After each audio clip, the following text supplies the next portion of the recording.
Hello YouTube, I'm your Huckleberry, and this is the Civivi Statera. Let's jump into some specs. We're looking at 8 inches in overall length with a 3.5 inch blade. You're looking at 0.12 for the thickness there. This is a D2 blade, D2 steel on the blade with a drop point blade shape with a flat grind and a stone wash finish. The handle material is going to consist of G10 and with carbon fiber overlays there. And it does have gold stainless steel liners and is a liner lock, as you can see there.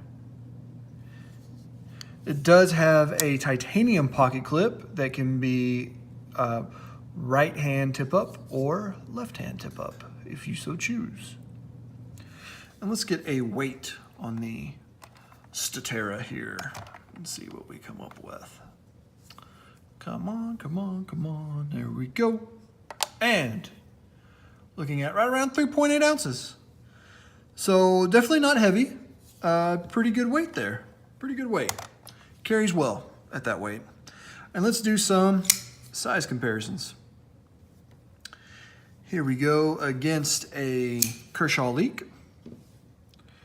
As you can see there. The Statera definitely larger than the leak there, for sure. Here it is against the Benchmade large Griptilian. Now that's a pretty good size comparison. That's about dead on in terms of size. So if you've ever handled or have a large Griptilian, the Statera is going to be in the same ballpark for sure. And then let's do our Spyderco sandwich with the PM2 and the Para 3 lightweight. And so there you go there. As you can tell, you know, again, pretty similar in terms of length and blade length to the PM2 and definitely larger than the Para 3, as you can see there. There we go. That's enough of those size comparisons. Let's get into the pros and cons, the good and bad of the Civivi Statera. So the something that I noticed pretty early was that the stainless steel liners are very milled. They're not just a little milled, they're very milled. And I always appreciate that. Save that weight if you can. If you can. Weight, you know, you hear me talk about weight quite a bit. It's not an be-all, end-all for me, but I do appreciate when, you know, companies save weight where they can and try to get it as carryable, get the knife as carryable as possible. And they've done a good job of that here. You know, they have the stainless steel liners, but they really milled it out really well there. And so that saved a lot of weight right there, just in milling out those liners. I do like the fact that it has a titanium pocket clip. You know, that's something that's interesting. You know, it's not just a standard steel pocket clip, it's titanium. And so it's going to be a little more durable probably. It works well, slides in and out easily, retains well. It can be right or left and tip up carry. So, and this knife costs $68. So to get, you know, a little bit of titanium on the pocket clip there for $68 is not bad. And I like the fact that they even added those 3 stripes there. I always like when companies, you know, use the pocket clip as something, you know, other than just a solid piece of boring titanium. You know, they did a little something to add a little bit of something interesting there with those 3 stripes. So I appreciate that. I really like the titanium pocket clip on this. The action is good. Every Civivi that I've handled so far has had a very, very good action. I mean, to the point where, let's see if I can get it to fail. Yes, I can barely get it to fail if I really try. So, but I mean, if I'm not trying, if I'm just doing it like I normally would, it's not gonna ever accidentally fail on me. It's got a very good action. It's got a pretty decent detent As you can see there, that blade snaps back in. So, like I said, every other Civivi that I've handled so far has had the same really, really good action. And that's because they do run on bearings. This one does have bearings, and it works well. It definitely shows it in the action. Of course, that would be nothing without a good detent. The detent is everything, as far as I'm concerned. You got to get that detent tiled in, and Civivi does that on every one of their offerings that I've handled so far. They've had a good detent and a good action. I like the little milled flipper tab here. Now that didn't save a whole ton of weight, but I just think it looks cool. It just looks interesting. That's a lot more interesting than having just a solid pocket clip there. Or a pocket clip, I'm sorry. Solid flipper tab there. And it's got good jimping on it. You know, it gives you, you know, a good purchase there to really fling that blade out. And gives you good traction. But if nothing else, it did save a little bit of weight. But if nothing, but even, you know, beyond that, if nothing else, I just think it looks cool. It's a little bit more interesting than just the solid steel flipper tabs that, you know, we usually see. So I like that a lot. I love the way that Civivi does their lanyard holes, you know, because they just integrate it into this little backspacer here. And so we're not sacrificing clip positioning for a lanyard hole, because if there were a lanyard hole with the way this knife is designed, it would pretty much have to be, you would be sacrificing clip positioning. This clip would have to be a little bit lower, and the lanyard hole would be right here probably, above it. And so, but by integrating it into this kind of little backspacer here, it completely eliminates the need for that. And so we're not sacrificing clip position for lanyard hole position. And people who like a lanyard hole still get one, and people who don't, it's completely out of the way and you don't even notice it. So I appreciate that, Civivi. That's a good job out of you. The fit and finish, good. Every Civivi knife, like I said, that I've handled so far has had good fit and finish. The Statera is no exception. Feels good in hand, no hot spots, all corners nicely rounded. The ergonomics of it are good. Here it is in my extra large hand. And you can see there it is definitely a full 4-finger knife. And so that's nice. It feels good. It fits in there really nicely. So the ergos and fit and finish are really good on it. You get D2 steel for $68. I like that for Civivi and a lot of other companies, really. A lot of the newer Chinese companies, Artisan is this way.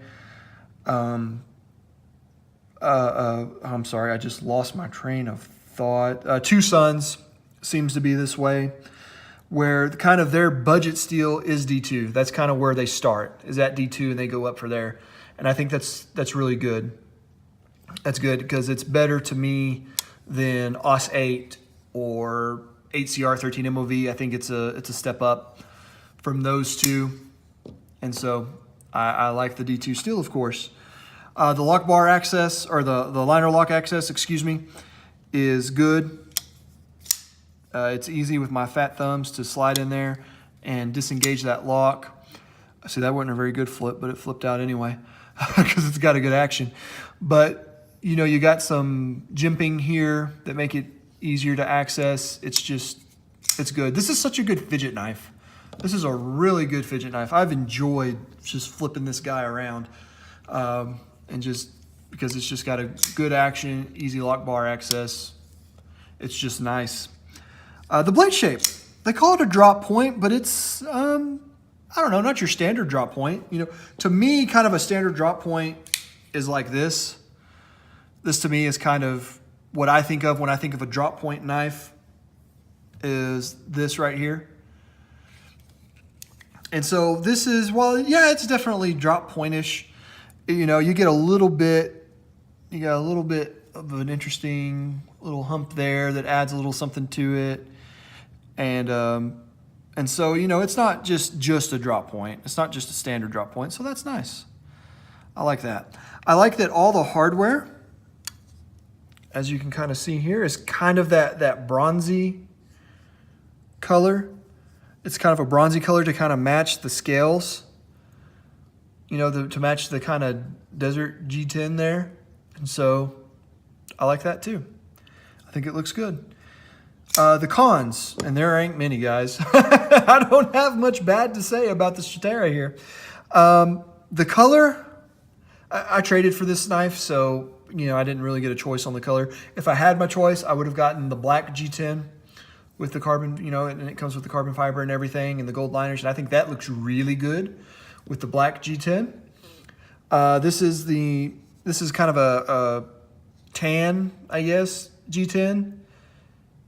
And it's not terrible, but it's just not the best looking. But I mean, that's just a purely aesthetic thing. And plus, not only that, that's a very pure opinion thing. I'm sure there's somebody out there who's saying, "Oh, that's the best one," and to them it is, and that's fine. I mean, it doesn't look terrible, but it wouldn't be my first choice. The jimping up top here isn't great. It's there, but it's not super functional. It's just not deep enough. You can kind of get a side profile there. It's just not deep enough to really have much of an impact. Not sharp enough. It's got to be a little bit sharper. I always, Spyderco is kind of the standard for me when it comes to jimping, and you can just see the difference there. You see how much deeper and kind of angled that Spyderco jimping is compared to this. It's much more flat and square, and it doesn't work as well as the Spyderco jimping. So the jimping's not great. The finger choil here, one complaint I have kind of with the Civivis, and it's probably just because I have fat fingers, is that their finger choils aren't quite deep enough for me to feel comfortable. Because right there, I mean, my finger is like right next to that edge. And I'm not 100% confident that if I'm really bearing down here doing some push cuts or something, that my finger's not going to slip up down there. With something like the Para 3, that's got that jimping underneath there, I'm much more confident in that. Let me see here. What else? And Spyderco's kind of the standard for this for me as well. That's much better. The Honey Badger knives have a deeper finger choil that work better for me. And like I said, I got fat fingers. And so I'm sure that's probably plenty deep for a lot of people. But if you have, large to extra large hands and fat fingers, that's just might be something to keep in mind, where that may not be the most confidence inspiring finger choil there. And so it might just be best to set. I mean, but it's fine back here like this. Really, I think, it feels really good, locks in really nicely back here. So it's not, like I said, it's not a huge deal. And that's pretty much it for the cons, guys. I mean, and I kind of had to nitpick to get any negative out of it because it's just a good knife. Guys, if you are on a budget and you have a budget of, this was $68. This was one of their $68 knives, but they have some in the $49 range as well. $50, basically, let's call it. So, kind of, if you have a budget in the $50 to $70 range and you're looking for a really good knife that will just work and be nice, man, look at Civivi. I've handled 3 different Civivis now: the Statera, the Wyvern, and the Praxis. And all 3 have been top-notch nice, just nice. The Wyvern and the Statera come with the D2, and I believe the Praxis came with 9CR, so steel. And so, and the Praxis is of course cheaper as well. Than the Wyvern is going to be $50. This is going to be $68, and I believe the Praxis, I want to say, is in the $35 range, maybe. I don't remember off the top of my head, but anyway, it's cheaper. So you kind of got the 3 different levels that Civivi offers, and they're all nice. They all have a great action. You're going to get a lot of knife for your money. So if you're someone with, if you're just looking for a knife in that range, or that's kind of your budget, you want to spend about $50, maybe stretch a little bit and go up to about $70, look at Civivi and you will not be disappointed, because you're going to get a very, very nice knife for that money. I mean, these knives, if you sold me this for $100, I'd be like, okay, yeah, I'd pay $100 for that. Or if you saw, I hope Civivi's not listening, because I don't want them to charge me $100 for it, but I doubt they're listening. But anyway, if you charge me $100 for this, I would say, yeah, I'd pay $100 for that. If you charged me, I mean, I'm trying to think of what's the most I would pay for one. If you said this knife was $125, I would probably say, okay. I'd say, that's not a deal. That's not a steal by any means, but it's a good enough knife that if you charge me $125, I don't feel like I'm getting robbed there. I don't feel like I'm getting robbed at $125. But at $68, all day long and twice on Sunday, yes, I will take this for $68 every day of the week. It's just a really good knife, and that goes for the entire Civivi line that I've handled so far. The 3 knives that I've had from Civivi that I've reviewed, all of them well worth the money and more. So anyway, guys, that's going to do it for this one. Thank you so much for watching and supporting the channel. Give me a thumbs up if you liked it. Give me a thumbs down if you hated it. Let me know in the comments down below what you liked, what you disliked. Hit the subscribe button and the notification bell, and I will catch you guys on the next video. Goodbye.